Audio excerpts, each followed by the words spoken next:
Why more happy, healthy couples are sleeping in separate bedrooms.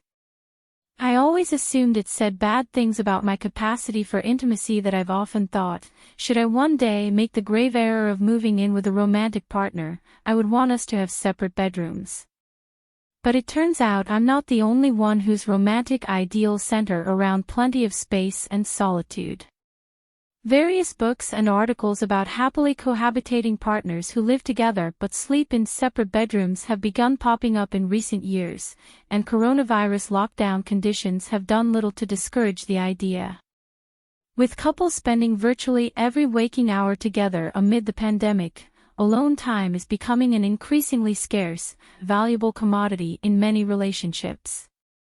And while the idea of sleeping in separate bedrooms once sounded like a death knell reserved for soon-to-be divorces and sexless marriages, it seems a room of one's own is becoming a more attractive option for plenty of couples in happy, healthy relationships.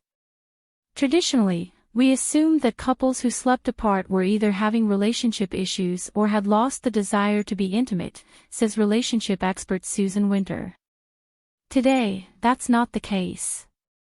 We now see couples making lifestyle choices that work for them and their disposition.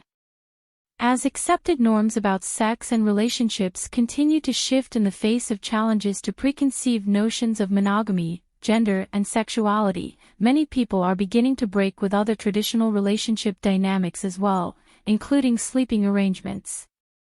We've entered a time period where sleeping apart is simply an option no longer tethered to negative meanings, says Winter.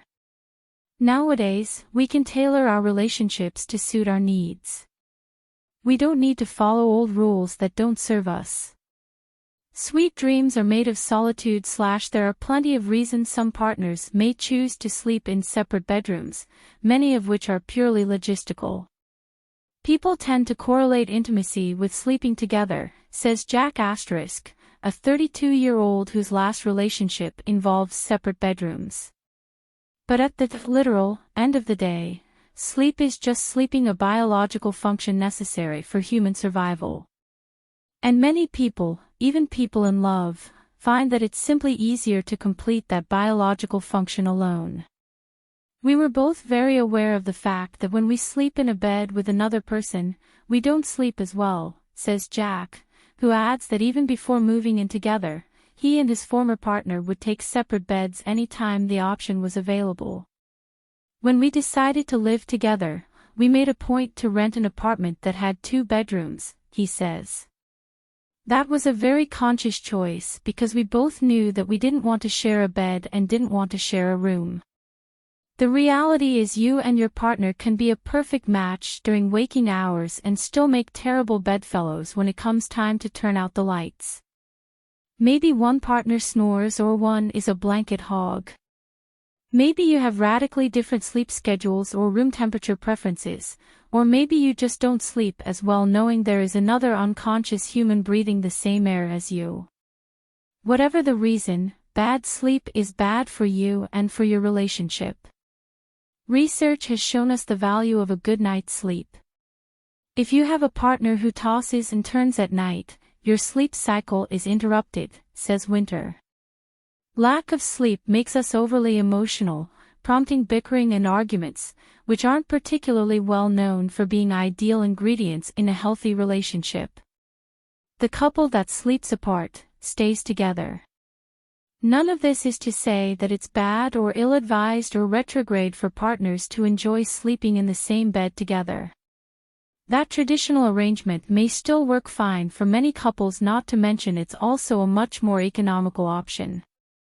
As Wilson notes, there are definitely risks to sleeping in separate bedrooms for some couples, and he admits it's not something he typically recommends, simply because the tendency can be there for couples to, I hate to use the cliché, but grow apart, because they do start to spend a lot more time away from each other. However, in the age of indefinite lockdowns and work-from-home mandates, the amount of time most cohabiting partners spend apart has diminished dramatically, which may prompt some to seek out sleeping arrangements that allow for more alone time. The coronavirus pandemic has forced many couples into small quarters with little to no privacy, says Winter. We live in stressful times with continual information overload. Having your own retreat space means you can reboot. Nighttime is when we unwind, collect our thoughts, and chill. This is an act of self-care that benefits both parties in the relationship. As Jack notes, we tend to code sleep itself as a form of intimacy. This association is apparent even in one of the many euphemisms we use for sex, sleeping together. But for many couples, even loving ones with fulfilling sex lives, sleep is just sleep, and sometimes, we'd just rather sleep alone.